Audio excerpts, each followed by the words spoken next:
I'm Molly Kimball. Welcome to Fueled, a wellness and nutrition podcast. I'm a registered dietitian and nutrition journalist with a passion to help people live their strongest, healthiest life possible. In my weekly TV segments and columns, there's a limited amount of time and space to cover everything, but there's so much more to share. This podcast is my opportunity to dive deeper into the topics you want to know about. Welcome to part 2 of our episode, Chef's Secrets, the behind-the-scenes look at the Eat Fit Cookbook. So if you heard last week's episode, and if you didn't, check it out. But we have interviewed a lot of our really celebrated, talented chefs to share their insight for how to make dishes better for us. And that's not only lightening them up of how do they pull back excess sodium, animal fats, white carbs, etc., but how do they layer in nutrition, making these dishes even better for us and adding in more vegetables, adding in more plant-based fats, adding in more lean proteins, adding these things in while still keeping those dishes gorgeous, delicious, appealing, interesting. And then also they've shared a lot of their very innovative tips, those things that give those restaurant dishes that extra little something. So we had so many chefs and so many interviews and fantastic conversations.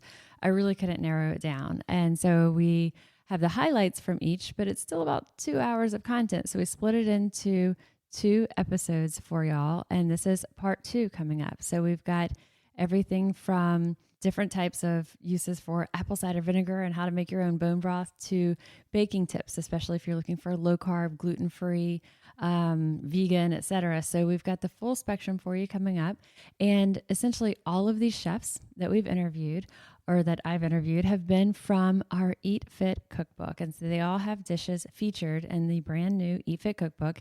You can check it out at eatfitcookbook.com to find retailers near you, or also you can order it online at that link. And so these chefs have been generous to donate their talents to contribute to our cookbook, and super grateful for them of sharing their insight here. So here we go. I think that you will enjoy these as much as I do. All right, so I've got Chef Eric Cook on the line. He is chef and owner of Gris restaurant here in New Orleans. And Eric, you and I have worked together over the years in a variety of different projects, and Gris has just been getting rave reviews downtown in the heart of New Orleans. For our listeners who aren't from New Orleans, tell us what Gris means and spell it for us. It's one of my most asked questions every day here at the restaurant. But it is Gris. It's Gris. And it's an old term, it's an old voodoo terminology here in New Orleans. We are such an old city with, such great history. And voodoo has kind of paralleled our history along the way. And Gris, by definition, is a talisman. It's a power that could become an unstoppable force. Good Gris is a thing. We keep little tokens of good luck around the restaurant for prosperity and happiness.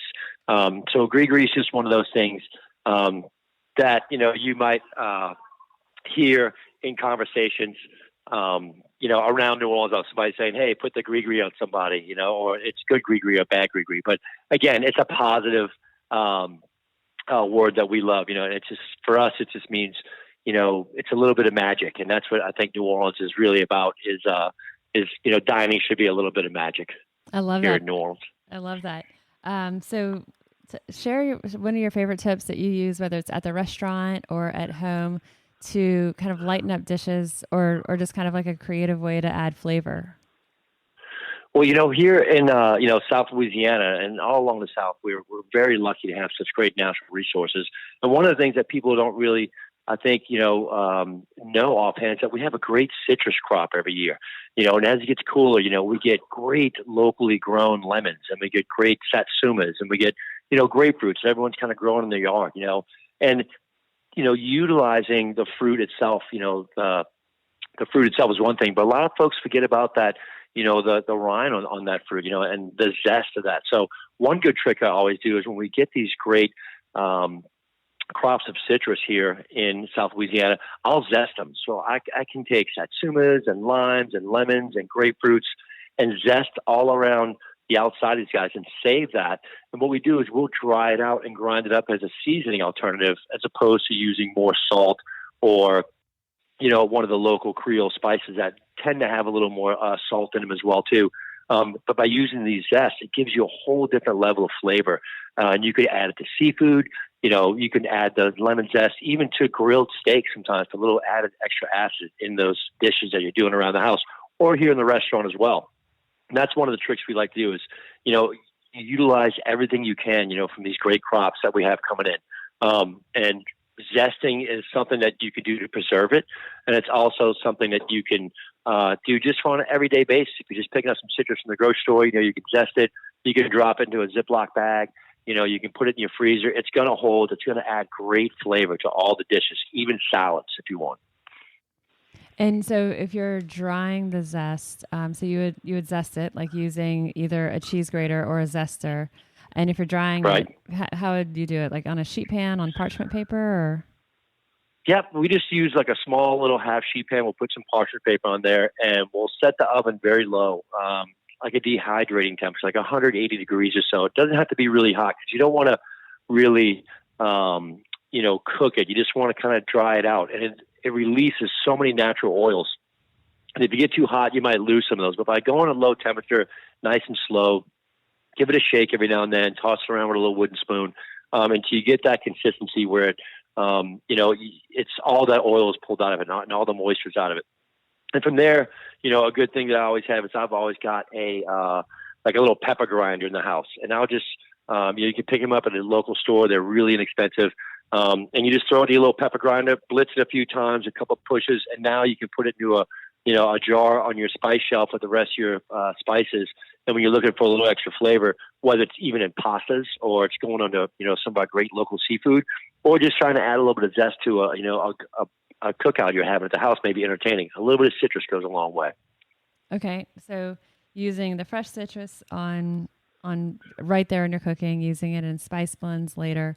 But also, and I think a lot of times we do, like you said, we use what's inside of that citrus and then we toss the rind. So thinking before we're even taking that step, zest it and even save it for later if it's not going to work for that dish right there. Exactly right, because you can zest a lemon or a lime or a grapefruit or local satsumas and still hold that fresh fruit in your refrigerator or at room temperature, and it's going to be fine. You're just taking off a very small layer on the outside, picking up all that great flavor they have to give, and a lot of the natural oils as well, would lend itself really, really, really well to our local food. If we're zesting and we're going to save it for later, would we store it at room temp? Would you put it in the fridge? I would definitely, if you're going to save it for later, the good thing about it is it's not something, once it's kind of dried out, it'll hold in a jar on your shelf, on your spice rack, just like a dried thyme or a dried oregano. There's shelf lives that are involved in it, but you're talking about weeks, probably months before it starts to lose any of its characteristics. But usually, here at the restaurant, we obviously buy in bulk, but when you're buying at home, you're not really buying that much. So if you get a small little jar on your shelf, I think you'll go through it pretty quickly, especially if you're eating right all the time and you're using it in a bunch of different dishes, because it lends itself very well. Even just sprinkles on if you're entertaining for a little zest on cheese boards or things like that, when you're having folks around the house. You can find applications for it on top of salads, on top of seafood, just using it as a spice on grilled beef or even on chicken. It lends itself very, very well to poultry as well. And that's also one of those like layers that it's that extra little touch that makes something seem special, and you don't even know when you're looking at it what's making it seem special or out of the norm. And that's what, when we go to a restaurant like yours, we experience that, and it's like, oh, wow, but there's these little touches that we can incorporate at home to bring that special touch that really don't take a whole lot of effort on our part. It just takes thought. You're right, exactly right. And that's sometimes, we overlook things that are sometimes right in front of us, right under our nose, and one of the things, here again, we have a great citrus season down here in South Louisiana, and being able to utilize every aspect of that citrus and, this great local resource we have, like you said, lends yourself to building different layers of flavor that you can offer to your guests in your home or that we can offer to our guests in a restaurant. And then you have some tips too if someone is using them for pickling, like pickling fruits, but using the citrus for this? Yeah, well, I've done, a tremendous amount of pickling in my career. And, you kind of stray away from some of the normal stuff. Obviously, you can, making great local pickles at home. We can grow cucumbers at home. But I've learned over the years that you can pickle things like blueberries and things like strawberries as well too, and they can lend themselves to not only sweet dishes as a natural sugar substitute, but as savory dishes as well. And then what I've learned is by taking all the most of the salt out of that pickling solution, you can add fresh cloves. You can add the peels of oranges and satsumas and limes and lemons, and really develop this. Because blueberries and strawberries here, obviously we have a great season for those as well, and we want to hang on to them. So sometimes making us, and the good thing about this is that, in my career, I try to learn something new every single day. And that's what's great about South Louisiana and having all natural resources and having so many great chefs around us as well, too, that you get to see things in restaurants and read things in magazines or, podcasts like this and go, wow, I want to try that. And the best part about it, it's an inexpensive way to have fun in the kitchen, maybe get the kids around the table, or just some friends, maybe have a glass of wine, who knows, and just kind of have fun with it, and that's how great recipes work. It's trial and error. It's having fun, but using natural sugars and using, the great local resource we have, these blueberries and strawberries come out of Ponchatoula, and having a way to preserve those and make them healthy as well and utilize them in different dishes, both on the sweet end and on the savory end is another, it's a fun project. Trust me. It's really good to do with the family, and you get some downtime on the weekend. And I'm thinking that something like that sounds like, okay, you could add it to top some fresh fish with it or put it into a salad, but also at breakfast, it would be a really cool thing to put into oatmeal or a hot cereal, or add it to your Greek yogurt. Absolutely. That's a great addition to yogurt. I know my wife loves having yogurt in the morning, and she will usually substitute. And like I said, in my house, I kind of have a couple of jars of, pickled blueberries, or, they're kind of naturally preserved. But adding that texture, adding that different layer of flavor, it's definitely something you can do just on an everyday basis, especially like if you're having oats in the morning, or, you have, grains or things like that, just granola and the acid from those berries that have been in that solution, make a really good snack or an easy lunch during the day. So what does that solution look like that you're going to be pickling in? So what does the solution look like? And then what's the ratio of how much berries we would put into that? Well, I'll usually pick up, if we're driving around, my wife and I on a day off, and we see on the side of the road, when strawberries are season, we'll pick up a couple of pints of strawberries. And obviously we want to keep some, we want to have some fresh around the house. But I'll just take like a pint of fresh strawberries, and I'll cut off the root and clean them up a little bit, and then maybe quarter them. And you want enough to fill, I guess, like a regular, like a pickling jar you would normally get, like a bell jar. So for like one little pint of berries, whether it's blueberry or strawberry, you probably need you can use the zest of, or the rind, you can just kind of peel it off really thin slices. And I just use a little bit of water. I'll use the rind of the citrus, whether it be satsuma or orange or lemon I have laying around the fridge. And then I'll drop in maybe a fresh a cinnamon stick and a little bit of clove. Anise goes a long way. It gives you a nice little aromatic flavor as well too. And just kind of bring it to a boil to get the temperature up, and then turn it off and let it sit. And then you just want to kind of quickly poach, I guess you would say, or blanch those blueberries or those strawberries in water, because you don't want to pull too much out of them. You just want to get enough to give them a quick shock, and you want to hold them off. And then I'll actually add ice to the mixture just to kind of cool it off. And then when I add ice to it, I'll go into the jar with it, put the lid on, not tighten it all the way, with that seal cap on top, and allow it to come to room temperature naturally, just at room temperature until the heat begins to leave. And then that heat to cooling procedure will actually seal your jar where you can screw up. And now you've got a good jar of fruit with citrus and clove and cinnamon that you can hold, throughout the season, and then bring out again around the holidays, especially around Thanksgiving, when cloves and cinnamon are so in season for, dishes that you could do around the holidays. That sounds really incredible and also really approachable. It's nothing that's wacky, crazy ingredients. It's just, and it's a very simple step. It's just something that probably a lot of us we don't think to do it, we don't know how to do it, or when we do think of preserving, we're thinking sugar. And so this is a completely different way of doing it and adding different layers of flavor.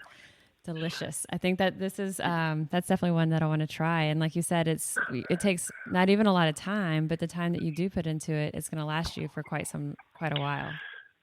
And that's it. And once you get, to that point where you're, experimenting with doing different things, you're adding cinnamon or you're adding clove or, and you have that citrus in there. Once you get those aromas, the light bulb kind of goes off like, man, I can see this around the holidays. You start thinking about different dishes you can do. And again, now you have this natural sugar liquid that it's been in, which can lend itself as well to, maybe a nice reduction. If you're doing just using pumpkin or something, making a nice light sauce, reducing it down, letting those natural sugars kind of caramelize and adding a little bit on top of that to a pumpkin pie or to, one of your favorite desserts around the holidays, just to give it an extra level of flavor where your guests go, wow, what is this? I don't know, and it's great conversation. And, here in New Orleans, we love to talk at the table. We love to eat, obviously, and we love to share ideas of what we're doing and what we're experimenting with. And the best thing about it is we're always learning, which is fantastic. And that's why we're calling this episode Our Chef's Secrets, because it's exactly that. So, all right. Thanks so much. Exactly Chef right. Eric. This is incredible. Can't wait to try it. Well, you're so very welcome. All right. Thanks so much for your time. You're very welcome. Have a great day. All right, y'all. I am excited. We've got Ben McLauchlin on the line with us. Y'all may have heard our podcast we did. It's one of the very first episodes of our Fueled Wellness and Nutrition podcast. And Ben and I basically talked a nutritionist and a baker walk into a bar. That's the title of the podcast episode. But Ben is sales director of Swerve, natural plant-based sweetener based here out of New Orleans. He and I do a weekly or a monthly TV segment together. And he's just a wealth of knowledge he's the sales director for Swerve, but he's also informally does a lot of the recipe R&D, and we just have a blast kind of making over different recipes together. So Ben's got a lot of different baking tips for us. So tell us what you got, Ben. Yes. Yeah, Molly, thank you for having me again. It's always fun to chat with you about tasty deliciousness and how to bake better for you options. So thank you for having me. For sure. So Molly, and you can just tell me if we're going to touch on this. So some of the things that I focused on are, for instance, I know you've worked on a wonderful cookbook specific to Eat Fit, which is your organization in New Orleans, and I think some other areas that helps promote better for you options in restaurants, and you work with local chefs. That cookbook's coming out soon, isn't it? Yeah, that's kind of, we're centering this whole podcast on the cookbook, which is launching now. Okay, So thanks for that extra little plug. And it's eatfitcookbook.com. And so basically the entire dessert chapter, which we call Indulge, is centered on Ben's recipes, because quite frankly, that's the hardest part for restaurants to do is desserts. And so we turned to Ben and Swerve and said, y'all help us out here, because we really want to have things that are easy for the home cooks to make. Because a lot of the recipes that our chefs have done for restaurants have been really intricate. And so you basically, if you flip through the cookbook, Ben is all over the Indulge chapter. No, and I totally I just appreciate you letting me collaborate with you in that section. And some of our tips today, like for instance, there's a delicious chocolate chip cookie in the cookbook. One ingredient that I have found, so it's going to have some of the basics we use in any of the alternative baking or better for you baking. Are going to be some lower carb flours. So typically you're going to see almond flour and coconut flour. And then of course, Swerve, as you said, is a 0 calorie natural plant-based sugar replacement. It's diabetic friendly, which is pretty fantastic. So anytime a recipe calls for sugar, we're going to use Swerve in place. We have a brown Swerve. And so if I speak specifically to the chocolate chip cookie recipe in the cookbook, we're using brown Swerve there, which is exciting. But one ingredient that I found people are curious about is that we actually use gelatin in the chocolate chip cookie. I've made many gluten-free, almond flour-based, and Swerve-based chocolate chip cookies in the past. When we continue to do revisions and updates of the recipe for the cookbook, I just found finally, typically if you use one egg in like a chocolate chip cookie recipe. It doesn't become like an eggy cookie. That helps bind it, but it needed a little extra bit, and that's why I throw the gelatin in. I found it acts as a little extra binding agent to keep the flours and the sweetener and all the other ingredients together. So I found, even talking to other bakers, they're like, huh, I've never used gelatin. Now they've tried it, and they said that that they actually found that it did exactly what we hoped it would do, is that it added just that little bit of extra binding. So that's an interesting ingredient I thought you would enjoy talking about a little Yeah, for sure. And so when you're looking at baking period, I think the kind of the flour, the sugar, those are just go-tos. And so you mentioned almond flour, coconut flour. So those are immediately, if you're looking at a recipe and you see white flour, a lot of people might think, well, whole wheat flour, but whole wheat flour is going to be kind of gritty. There's Yeah. whole wheat pastry flour, which would be less gritty, but that's still high carb, not a whole lot of anything else going on there. Some fiber, some protein, but the almond flour and coconut flour, the benefit of these is that they have so much more protein, so much more fiber. They're lower carb. They're naturally gluten-free, which kind of just makes it an added bonus for people. But tell us a little bit of the tips of if someone's using almond flour and or coconut flour. What are some considerations to keep in mind? Yeah, so typically with an almond flour, when the almonds are cooking in your cake or cookie, they're going to typically release some oil. So that's one reason why you see coconut flour included with almond flour, because it actually will absorb some of that oil, because the coconut is a little more absorbent as far as moisture is concerned. So it helps create a little bit of balance for that extra oil the almond flour will provide the baked good. I found, though, some people have an allergy to coconut flour. If you use whey protein, which you'll also see, I think, in the high protein blueberry muffin we use, if you use the whey protein in place of coconut flour, it also acts the same, which is pretty exciting for those of us or some of the consumers who actually have that coconut So the allergy. almond flour, higher moisture content than regular flour. So using a drier flour like the coconut flour kind of helps to balance it out and equalize it. Totally. And I Okay. think also just the absorbent ability that coconut seems to pull moisture in, it Okay. seems to help pull in a little bit of that extra oil that's released from the almonds. So And it helps to absorb it a little bit. then just to kind of re-say it, if someone for some reason can't do coconut flour, then something like a whey protein could serve instead. And some people, they may just not like the flavor of coconut, and they're kind of, I don't like what that adds to it. So whey protein could be used instead of that. Okay, I like Correct. that. And so Yeah. that's an easy like first range. Now, tell us too. So the difference, if you're looking at a recipe and you see white flour and a baked good recipe, okay, I'm going to switch it out for almond flour, coconut flour. Would someone start by maybe doing 50-50 almond and coconut, or do they need to kind of plan for a few trial and errors on this to get the ratio right? So, yeah, and one thing we've discussed before is that, so typically I found it's going to be at the minimum 3/4 almond flour, 1/4 coconut. You don't want it to absorb too much of the liquid and the oils by adding too much coconut. Also, it will have that coconut flavor. I personally do not enjoy the coconut flavor, so I try to mask it as much as possible, which is why I do like 3/4 almond flour to 1/4 coconut. Now, we'll also, what we've discussed before, is that there are so many recipes now on Google and online that if there is a recipe that you specifically are looking for, like a pound cake or a cupcake, at swervesweet.com, we have tons of recipes as a base, and it already has figured out the almond to coconut flour ratio. But there's also some amazing recipes just online, and I would start with that as your base, and then you can work from there. Okay. As opposed to taking your own personal recipe and recreating it possibly. But if you did want to try that, then at least when you're substituting cup for cup, then trying that 3/4 of a cup almond to 1/4 cup coconut. But listen to Correct. Ben and don't torture yourself unnecessarily if you don't have to, and find them online. That's the point. Yes, Now, that's the point. let's talk a little bit too. Kind of, you were talking about the gelatin serves to bind. So with flours, normally flours have a lot of gluten. Normal flours have gluten in it, and gluten serves to give us that texture and that structure to a baked good.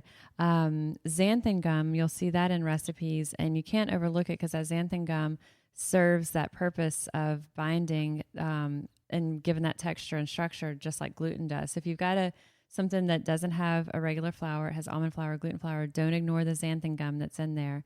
But Ben, you're saying that the gelatin can almost serve that same purpose as the xanthan gum, or Exactly. similar? And Okay. it's very similar. And now that is more in baking. Now, xanthan gum, if I'm going to make a sauce of some sort, or if I want to do a glaze, and I need it to be a little thicker, I'll use a little bit. You only have to use like an eighth of a teaspoon to like a cup of liquid.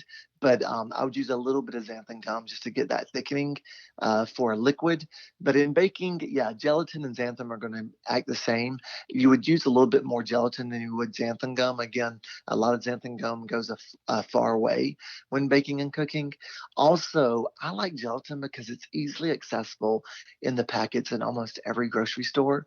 Whereas xanthan, they are starting to come out with some smaller serving sizes. So you don't have to buy a huge bag. It will look expensive, but Molly and I have laughed before because it actually will last like years. Plural, right? Yes, it is plural, years. So, don't be scared by the price of xanthan gum because it will last years on your shelf And it's and that not like bag you're will buying go far away. $30 xanthan gum. I mean, but I think it is like $14 at places, and Yeah. it is kind of like, that seems like a lot. But yes, it'll last you forever. So the almond flour, the coconut flour, xanthan gum, gelatin, when you're using those flours to serve as a gluten, and then or gluten replacer, and then the Swerve, I think hands down, if you're looking at your recipes and you've got sugar in it, Swerve substitutes cup for cup, just like sugar. And as Ben said, there's a brown Swerve, like brown sugar. There's a confectioner Yes. style, and then there's the granular style. So you've got options. And the beautiful part with Swerve as a sugar replacement, it browns and caramelizes. We have some prebiotic fibers that are part of our formula in Swerve. Those basically starchy root vegetables, they help provide the color to your desserts. So, for instance, if I served my dad, who was diabetic and an old Southern man, if I served him a dessert that looked strange or pale when it should have some sort of browning to it, even just a basic vanilla cake, he's not going to eat it. So the beautiful part is that Swerve provides that functionality and also the look and feel that sugar would give a dessert or cake or treat. So when we're looking at baking, we see, okay, we've got the flour we talked about, we've got the sugar we talked about. The third component of baking that I think is so common in pretty much every recipe is butter. So we've got flour, sugar, butter. Now, Ben loves his butter, but I do. you and I have worked together to kind of, so what are, I guess I know them, but share for our listeners so I'm not doing all the talking, but like share for Yeah. our listeners the two main butter alternatives that we've done. Yeah. So our main, so you have for those who who like say, I guess coconut oil would be the same. So I'll just go on both of them. So there is a Nutiva has a coconut oil that is butter flavored. One of my main concerns with when Molly used to ask me to substitute, and she really led me on the path of alternative baking, of like, hey, can you try this or can you try that? So the final straw was, I'd cut the sugar, I'd cut the flour, the white flour out. Then she was like, "Can we talk about butter?" And I was like, "Shoot, Molly, no, Baby steps. I got to have my butter." But the main concern was that I do feel like butter brings a flavor to a baked good that you sometimes, like if I'm making a lemon butter cake, I want some lemon and that butter flavor. But Nutiva has come out with a coconut oil that is butter flavored. It passes my approval as a butter lover. And so I really appreciate that. So coconut oil is one of those oils that we use as a substitute. Also, I found that if you wanted to use earth balance, Mm-hmm. there are plenty of recipes where I've used earth balance. Sometimes earth balance can have a little bit of an earthier flavor to it, but if it's sweetened enough with Swerve, I find that earthy flavor doesn't show up for me. So in my recipes, I've learned how to negate some of that earthier flavor. So really, three options for a butter replacer. We could use just coconut oil, which coconut Yes, oil substitutes cup for cup like butter. But to Ben's yes, point, you don't really get that butter flavor for it. Earth Balance, which is a vegan butter alternative that you can get in tub form or stick form. that can be a butter replacer, and that's all plant-based oils that are basically non-trans butter alternative. And then the third is the Nutiva, and has been said, when I first saw it, I thought, this is bizarre. What are they putting in here? But it's completely natural. It's an organic product. They've just basically used things like spearmint and interesting types of things that have created this yellow color, and then also the flavor of butter in their coconut oil. And so that's at even stores like Walmart have it, and it's really inexpensive. It's like less than $10. I want to say like $7.98 for a 20-ounce jar of it. And again, organic and all that stuff. So we've got you. Ben has you covered if you've got your flour replacer, almond or coconut, your sugar replacer, all types of Swerve. And then if it's butter, Ben's seal of approval, his thumbs up. Yes, all right. I would agree. And one thing I do want to also discuss, and I actually, we've never discussed this, Molly, but when you are looking at coconut oils, I can typically tell if they use refined or unrefined. A refined coconut oil will normally, it will not have the coconut flavor. And unrefined will always have a strong coconut flavor in anything you bake. So if you want it to have a coconut flavor, go with the unrefined. If you want to try to negate that coconut flavor, definitely go with refined coconut oil. Good point. Always brilliant in baking and good for you baking. So thank you, Ben. Oh, Molly, you're going to make me blush.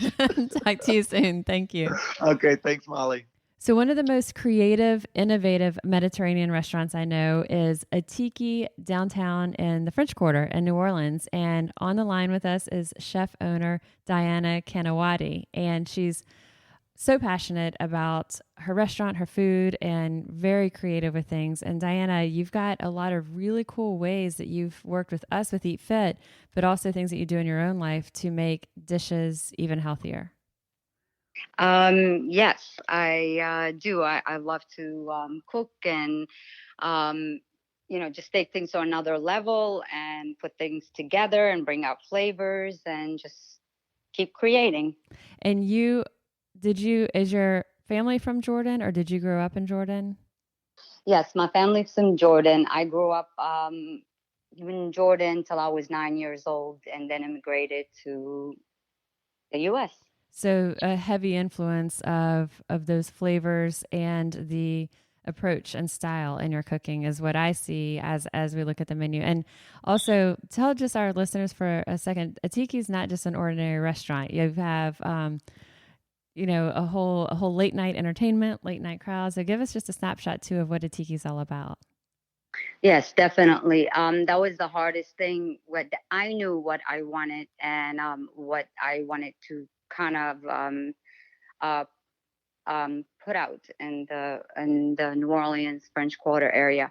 But it was kind of hard at first, but then it all kind of came together. So basically what I wanted to do is have the restaurant, the Mediterranean restaurants, and have the hookah lounge, and then have the bar and have the cocktails and have worldly wine.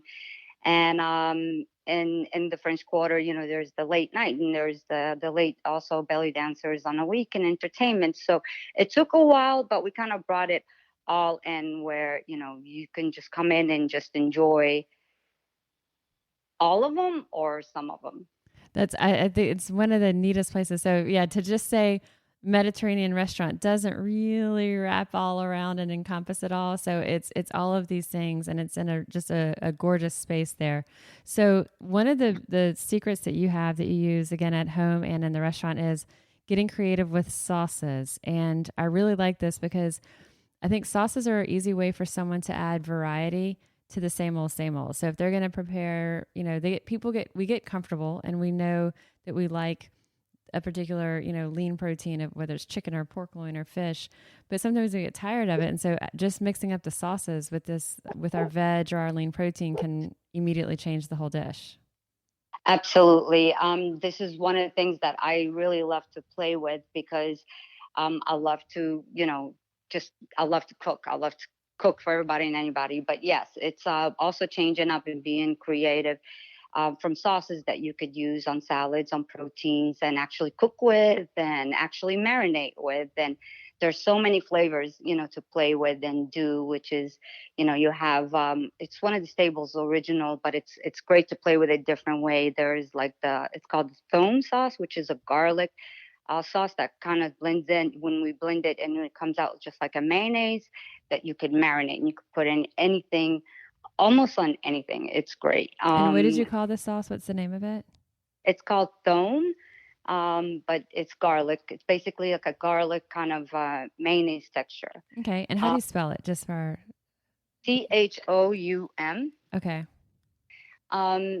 Yes. So also, there's different ways to make it, everybody have their different ways, but it's great to play with it where you could throw fresh herb, rosemary, and marinate and spread on vegetables, on proteins, on everything. Another one is also there's a sesame. You could do roast the sesame seeds, like do it from scratch, or you could just do the raw sesame, depending on you like. I like to kind of switch it up, where you mix it with the olive oil and the lemon juice, and you could also put any herbs in it, and that one, it goes on great on salads, on proteins, and also it's great to cook with. That it's there's a way that you can. It's a thickening agent as well, and you could just have a kind of like it's a gravy where you can just cook in the oven, a roast.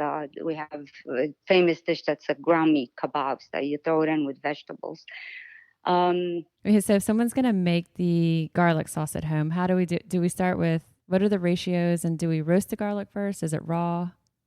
You can roast it, but raw. You can roast it like really lightly roast if you want to bring out the flavor. But mostly I use it 6 cloves of raw cloves, a dash of salt.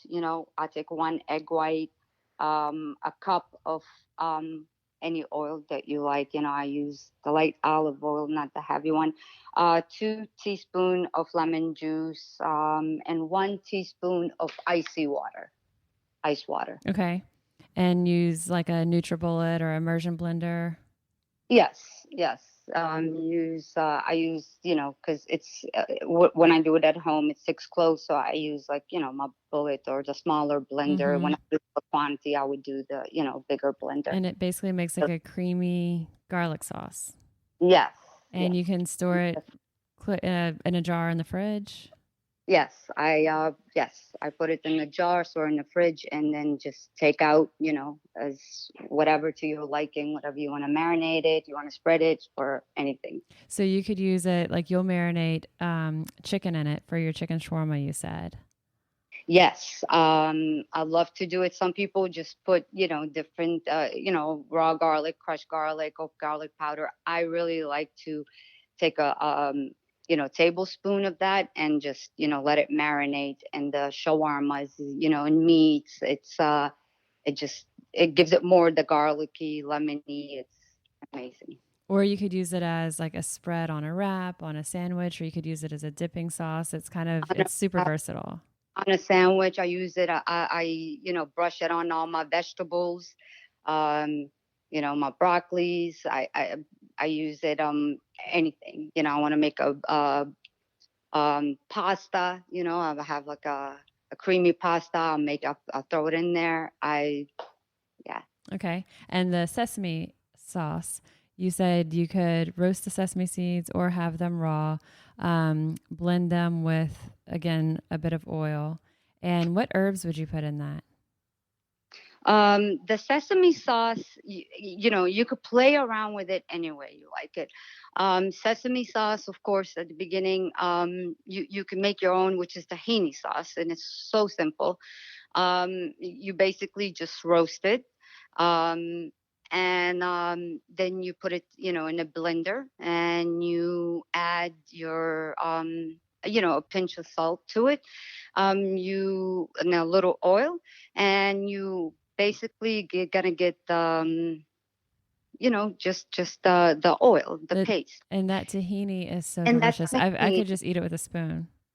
That's all. This is tahini. Mm-hmm. That's it. And so, and then from there, you have the paste, and you have it in the fridge. You take out whatever you want, and you can make sesame sauce. You can make a lemony sesame sauce. You can make a oregano. You can make a rosemary. You could make garlicky. You can make, it's really simple. So using that as your base and then just taking it from there. Yeah, that we use it basically, on the shawarmas and, dipping sauce for anything. I like to take a step further and also, mix it and then, add water to it and then boil it and then add it to dishes that you want to bake with it and have this sesame creamy sauce that, you for your fish, for your ground meat, for your roast And what's great about both of those, the garlic sauce and the sesame sauce, is they're really creamy, rich sauces that don't have just heavy whipping cream as a base. And you also have an alternative that you use for traditional whipped cream, like on dessert, but it's not at all heavy cream. Correct. Yes, that one you basically, and when I discovered it, I was just so happy. Basically, you just take the chickpeas and you take the chickpeas and you soak it. At least I soak it overnight, and then after it's soaked at least 8 hours to 24 hours, you pressure cook it, and once it's like real mushy, then you strain it and you take the water of the chickpeas, and that water of the chickpeas will be really thick, kind of like the jello. And then you could add, any of your liking sugars, and you blend it, and you would get chickpeas whipped cream. So, but we won't call it chickpea whipped cream. The people we serve it to might be like, what? Yeah. And I've seen that there's a lot of times, or not a lot of times, recently though, in the past couple of years, there's a word for it called aquafaba, and it's the liquid of chickpeas. Usually, though, I've seen it, people using it when it's canned chickpeas and taking the can, draining the chickpeas, using the liquid for that. But you're saying that like when you pressure cook them, the liquid that comes out is even thicker and more plentiful than what you would get from the canned.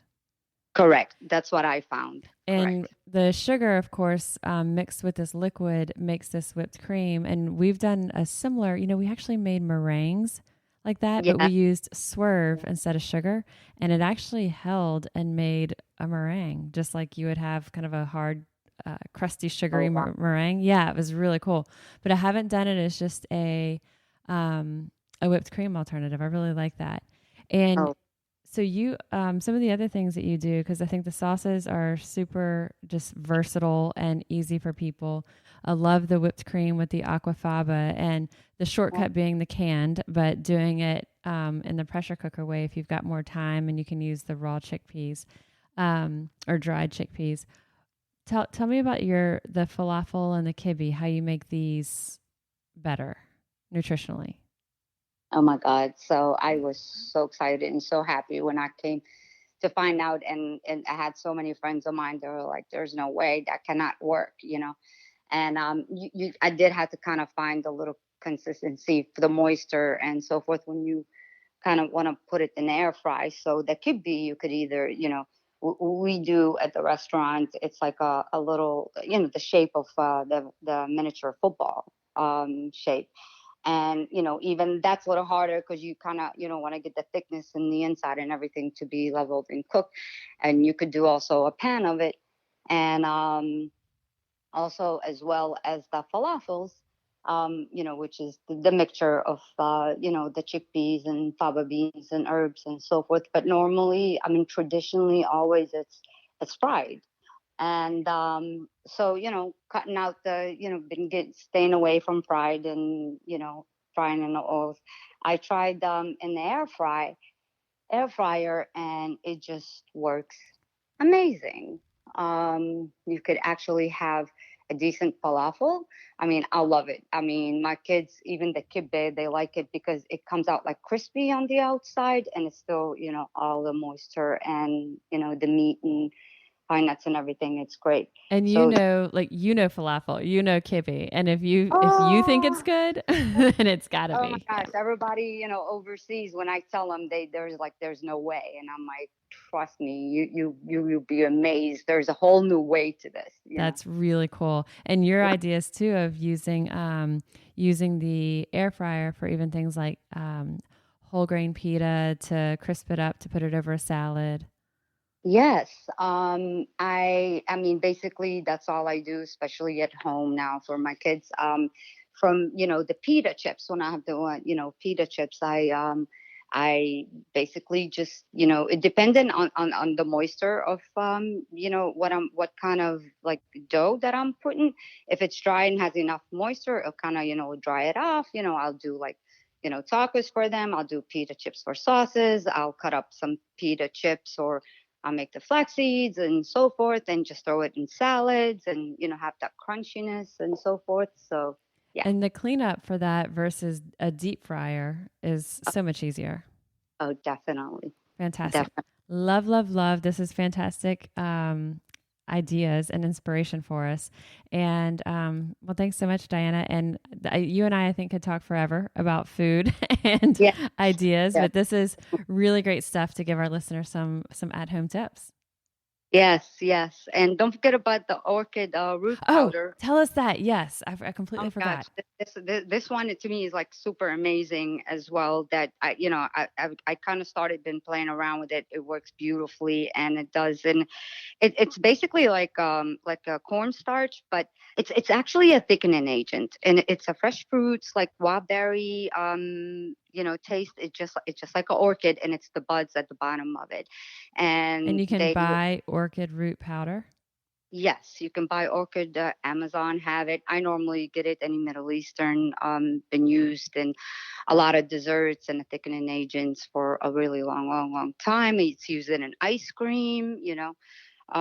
So yeah, it's a great way to use it. No dairy, no chemicals, no milk, it's completely amazing. allergen free. Allergen free. And yes. so Mediterranean market or online orchid root powder, and basically using that to tighten things up, to thicken things up in place of something like you would use cornstarch. Correct. Love. All right. Thanks, Diana. You're welcome. Talk to you soon. You, Mom. So Eat Fit is not just here in New Orleans, but it's also throughout the state. And one of our Eat Fit BR partners, he's a fantastic partner, always engaged, always really creative ideas, is Jim Urdiales. He is chef and owner of Mestizo in Baton Rouge. So Jim, you are really proactive. Mestizo is a Mexican restaurant, but it is not at all what you think of traditional heavy Mexican fare. Yes. So about 10 years ago, Mestizo kind of just ventured a little bit, trying to adapt to all the different movements that were going on at the time. It was the ideal protein diet. And then I just noticed that people were looking for alternatives for gluten-free and vegetarian and Whole30. And so what we did is we just started kind of adapting the menu to allow the guests to just kind of, build their own dish. So depending on what they're following, they have plenty of latitude to just kind of create a wonderful, healthy dish at Mestizo. So when we came into Baton Rouge with Eat Fit BR, it was just an easy organic fit because so much of what Mestizo had already fit our Eat Fit criteria. There was very little modification. So for us, it was like shocking, but also a very easy process. And then tell us the quinoa. You use quinoa, and both of us agree, okay, quinoa kind of gets a reputation of it's really high in protein, really high in fiber, and it is compared especially to rice. So you're using it, but it's not if someone is eating lean meat or fish or whatever, you've got a lot of protein, no carbs. Quinoa is still more carbs than protein, but it's a great rice alternative, and you make a really great jambalaya with it. Yeah, it's like, right now the cauliflower rice is all the rage, but, it's spiked in price. And quinoa is not necessarily inexpensive, but it's a great alternative when you're looking for something besides rice. We use it a couple of different ways. One of the things I think we were talking about is you cook quinoa just like rice. And so I boil it, and then I keep it on the line. And then what I do is I have finely chopped squash and zucchini, and I'll pan saute that in a little salsa, and then add a little bit of black beans and the quinoa, and then it becomes like a base for a dish. And so you can put that underneath your fish or your shrimp or your salmon, and it's a great alternative, and you get your vegetables as well.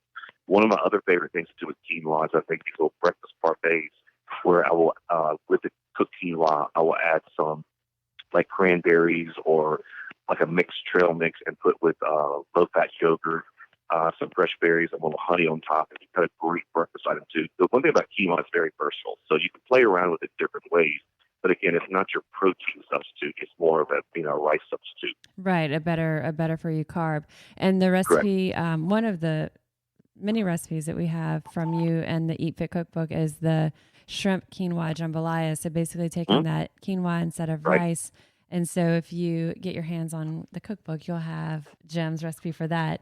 And and that, just like you said too, you use a lot of vegetables that you chop up. So the more veg we add, of course, the lower carb it becomes, because we're taking the place of some of that quinoa as well and slipping in the nutritional benefits without really even noticing, because there's so much other flavor in there. And then you use almonds and almond flour really in your sauces, your gravies, your moles. Right. So one of the moles that we do at the restaurant, we do a mole verde, and basically we roast the tomatillas with onion and garlic. And when I say roast, I mean you almost want to think of like you put it in the oven, you want to just almost blacken. And then we thicken it with fresh almonds and a little chicken stock. And we make a beautiful light mole verde, which is beautiful under fish, under shrimp, different ways. And then even like right now, I'm working on a Thanksgiving keto dinner, and we're going to use almond flour as the thickening agent for the gravy. And so it's just, I'm just shocked at how you can make things, all the things you thought you had to give up and not enjoy, you can still do it. You just take different measures to get to a different outcome. And using something like almond flour to thicken a gravy is something that anybody can use in your house as you're doing your traditional gravy for Thanksgiving. You may want to do a test batch first before you've got 20 people coming to your house and you're changing up your gravy recipe. But that can also be a real benefit if you've got different food sensitivities or intolerances. You've got someone with celiac or gluten sensitivity coming over. Using almond flour can be a very conscientious way to help them still have those traditional foods. So when you're saying the mole verde with the tomatillos, just in case someone's not sure exactly what that means, explain. So verde would be like a green mole? People always think mole is dark and it's always with chocolate, and that's only the negro mole that has the darker chocolate. So there's different moles and there's different styles of doing it. And the recipe that I give is a real quick, easy one to do. It's super light, so it's like a green mole. But like I said, it pops off of seafood, and so in my restaurant we specialize a lot in seafood here. So the mole verde is just a great thing to do. I mean, anyone can do this at home, just roasting, the tomatillas, onion, and garlic, and tell someone what a tomatilla is, because I don't know that everybody's familiar. It looks like a little small green tomato, but it's not a tomato. But it looks like one. It's using a little husk, and you have to pull the husk off. And we like to clean ours because it's very waxy on the outside. You find them a lot of the Mexican markets. I rarely see those in the traditional market, but if you go to a Mexican market, you can find the tomatillas. And again, they vary in size, so they look like a small green tomato. Cool. But you can, if they're big, you cut them in half and put them on a cooking sheet and just roast them out. And like I said, nice little blender with some chicken stock and almonds. And you've got a great little sauce that you could do with anything seafood at your house. And once you're taking the time to make it, you could put it in a jar, save it, use it to just add a little bit of variety to your other lean proteins throughout the week. Awesome tips. Thank you, Jim. And I really appreciate it. And then again, we've got several different recipes of Jim's mestizo dishes in the cookbook. So, all right, thanks. Talk to you soon, Jim. Thank you much. Okay, bye. So some of our Eat Fit partners aren't actually restaurants at all, but they are local companies that have some really cool products. And one of those is Andi Lynn's Pure and Custom Formulary. And on the line with us is founder, creator, owner, CEO, as she calls herself, boss lady, big cheese, depending on the day, Andrea Leyerle. So you do all kinds of really cool things. You and I first connected with your apple cider vinegar product, and I'm a huge fan of apple cider vinegar. We've done a full podcast episode on that for our listeners. If you're curious, search in our library and you can hear all about apple cider vinegar. But Andrea, you have a fire tonic version of apple cider vinegar. So tell us about that. And you've got a bunch of different kind of wellness and nutrition strategies that you use with it. Yes, absolutely. Our fire tonic is a local expression of a traditional type of a tonic. And depending on what part of the country that you visit, city, country, small town, big city, you'll find a local expression or a local version of something that's called fire cider. There is a long traditional history of vinegars, herbal vinegars, infused vinegars, going back to Cleopatra. But this expression is a raw apple cider, and we take and we grate and we macerate root vegetables and a pepper blend. We macerate that in the raw vinegar, which is basically a fancy word for soaking. We do that for about a month, and then we press it through a stainless steel looking version of an apple press or a jelly press. So we extract all of the liquid away from the vegetables. And what you get is a very spicy, energizing, alive type of a tonic that is rich in bioavailable minerals and just is a zesty, energizing, wellness, feel-good shot in your mouth. So it's a apple cider vinegar plus a bunch of it's like a spicy, savory version of an apple cider vinegar. Yes, it would be. Yes, it would be apple cider vinegar kicked up about 100 notches. We have an 8-ounce bottle and a 16-ounce bottle. There's about 4.5 pounds of vegetables that are grated and macerated in that 16-ounce amount. So you're getting ginger and garlic and onions, peppers, turmeric. And we've used it before in salad dressings. The recipe that's actually featured in our Eat Fit Cookbook is a fire tonic Virgin Mary. So basically a virgin Bloody Mary using your fire tonic, this apple cider vinegar in there.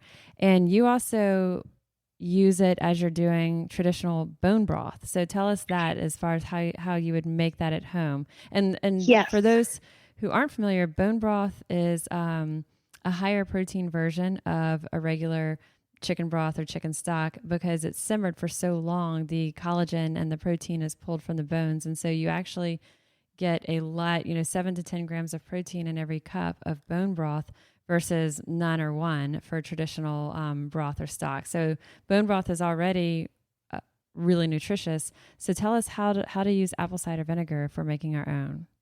Absolutely. What is recommended when you are making your bone broth is to add a splash of vinegar, and they'll say to add maybe a citrus to it, but I think that makes your broth taste funny, so I don't do that. I just put a splash or a dollop, maybe a couple of tablespoons would be the most that I would do in a 10-quart stock pot if you're trying to be technical about it. And the idea for that is that it pulls out more of the bioavailable minerals in your stock. So if you can buy rotisserie chicken and you can boil water, you can make bone broth. And one caveat of that is if you prefer your broth to be clear, there is a part of the process where you're not going to bring it up to a full rolling boil. You'll keep it and hold it at a bare simmer. But basically, the idea is that in the bone, in the marrow, in the tissue of the different bones that you're going to use, you're getting glucosamine chondroitin, omega-3s and 6s, zinc, selenium, calcium, magnesium, potassium, all those wonderful things. And just like you said, Molly, you're getting the collagen, turns into gelatin when you cook it. And that's a building block for healthy joints, healthy hair, skin, your nails. And you can control the sodium content if you make it at home, which I think is a really nice advantage. So you just take 2 carrots, 2 sticks of carrots, 2 sticks of celery, 1 onion, and then I say chicken, so you'll boil your chicken for about an hour and a half, or if you have rotisserie chicken, you'll just clean your chicken, and then you'll put all of anything you didn't eat back into the pot, bring your water up. Again, if you want your broth to be clear, leave it at a bare simmer, but if you don't mind it to be cloudy, you can bring it up to rolling boil, and then I hold mine at a bare simmer. So when you look in your pot, every once in a while, a bubble will pop up. That's a bare simmer. And for chicken, it's recommended to hold for a full 24 hours. to extract all of the available properties of the bones. If you want to get fancy with it, you can get some knuckle bones or some beef feet, and you can roast those in the oven first, then for about an hour, like 400. Pull that out, scrape the drippings off, and then again start with the same process. When you're done, you have a delicious, rich, mineral rich, healthy.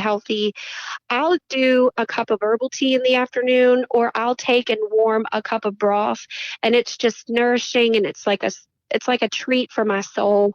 I will can my broth. I'll put it in some plastic containers and put it in the freezer, or you can freeze it in ice cube trays. Mm-hmm. And then when they set, take the ice cubes, put them in a Ziploc bag, in a gallon bag, and then you can just pull out a few at a time to flavor whatever you're cooking, your vegetables or any other type of a recipe. That's how I use bone broth. And so you're taking the time to make it. It might be a 24-hour on the stove, but then you're saving it for use later. And then similar with herbs, and talking about preserving fresh herbs, I've seen this done with olive oil or an avocado oil, where if you've got all these fresh herbs that you purchase for a recipe, but you only need a little bit of it, and you've got this whole bundle, chopping it and then freezing it in ice cube trays with some olive oil, and same thing, pulling it out. But you also use apple cider vinegar for this. Yes, and that is actually an alternative to preserve herbs. And if you're interested in using herbs as medicine, a great way to deliver the benefits of those herbs is to soak them in apple cider vinegar. You can pack a mason jar with about 2/3 full of any type of a herb, fresh herb, and then cap it with raw vinegar. Let it sit in a cupboard for 2 to 3 weeks, and just shake it whenever you think about Not it. refrigerated, just in the pantry? No, just in the pantry is fine for that first 2 to 3 weeks. You're gonna want it to stay room temp, and you're gonna want all of the flavors to marry. You're gonna want to be able to get all of your benefits out of your herbs. But after you filter it, so pour it through a cheesecloth or a tea towel. At that point, you can keep your vinegar in the refrigerator, and it should keep in the refrigerator for a minimum of 6 months like that. If you use fresh herbs, dried herbs, you don't have to put it in the refrigerator after you separate the herbs from the vinegar. And so when you're doing it with the vinegar, as you're saying, you then are taking the herb, you're straining the herbs out. So it's really more of a way that we're infusing that apple cider vinegar with basil or thyme or whatever we happen to have on hand that we didn't want to waste. I love that. So also, I think a lot of people want to incorporate apple cider vinegar on a daily basis. There's so many, health benefits or reasons to do it, but it's sort of like punishment for them. It doesn't taste good by itself. Right. It really doesn't taste good by itself. So if you can help it out a little bit and throw some basil in there or throw some rosemary in there, it's just an easier way to get it in. I love that. All right. Great tips. Thank you so much, Andrea. And then for those who are in the South Louisiana area, you can find the Andi Lynn Fire Tonic in a lot of our local markets, grocery stores. But you also said that you're going to start selling on Amazon soon as well. That is right. Perfect. We are wrapping up the last bits of our organizational process, and we are actually preparing our first shipment to go to Amazon. So you can be looking for that. And then my website is andilynns.com, ANDILYNNS.com. You can shop online. We ship all over the country. Fantastic. So when we're talking apple cider vinegar, you can find, traditional apple cider vinegar in your store and, experiment with the herbs, as Andrea was saying. Use it to do your bone broth if you're making that. But if you want to try the fire tonic that she was mentioning, those are the ways that we can get it through Amazon or through her website. So awesome. Thanks so much, Andrea. Thanks for having me, Molly. All right, so up next, we have Erin Washington of Local Menu NOLA. And if you flip through our cookbook, you will see two of Local Menu NOLA's gorgeous dishes. One is a Mediterranean stuffed avocado. The other is essentially a taco stuffed sweet potato. Both of them are vegan. They're just gorgeous, beautiful dishes. And we had to have them in the cookbook. So Aaron, you are a master at taking flavors that are good for us, but also making them taste like they're not. And the dishes in the cookbook are 2 examples, but you also do a lot with like vegetables and char grilling, and you have some tips for that as well. Yeah, well, Molly, thank you for having me. We live in a city where people just tend to overindulge. So my idea behind my food is just to create something that everyone can enjoy and also looks cool while you're eating it. And then tell me about kind of your take. You do the char grilled broccoli and cauliflower that not only is beautiful, but you're basically using these, but layering in the flavors of char grilled oysters.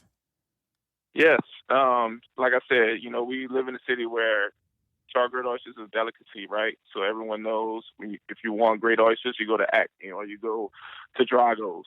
But for us, we just wanted to figure out a way to kind of like add a spin on that dish.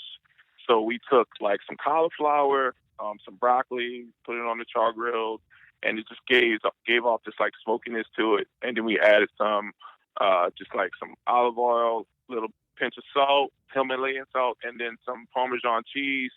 And then it's served in a hot oyster shell. So we're holding the veggies in a hot oyster shell, and it has aesthetics from just like the melted cheese that you would see on a char grilled oyster dish. So really fun to make, really cool, really one of my favorite things that we do. So yeah.